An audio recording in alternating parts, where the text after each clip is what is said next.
ಬರಹಗಾರರಿಗೆ ಆತುರ ಇರಬಾರದು. ಬರೆದಿರುವುದನ್ನು ಪುನಃ ಪುನಃ ಪರಿಶೀಲಿಸುವ ತಾಳ್ಮೆ ಇರಬೇಕು. ತಿದ್ದಿ ತೀಡುವ ಮಾರ್ಗದರ್ಶಕರಿರಬೇಕು.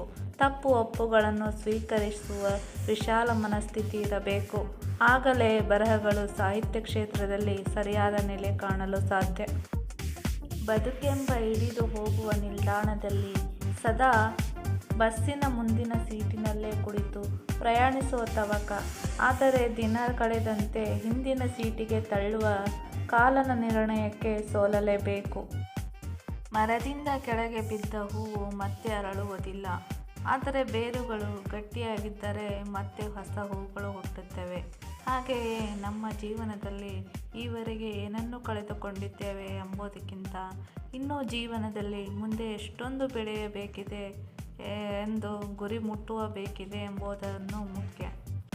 ಯೋಚನೆ ಮತ್ತು ಸಲಹೆಗಳು ಸಮಯಕ್ಕೆ ತಕ್ಕಂತೆ ಬದಲಾಗುತ್ತವೆ.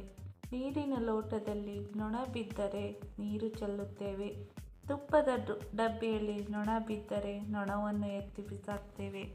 ಪ್ರಮಾದಗಳಿಂದ ನಾವು ಕಲಿಯಬೇಕು ಹೊರತು ಅದನ್ನು ಮತ್ತೊಮ್ಮೆ ಮಾಡಬಾರದು.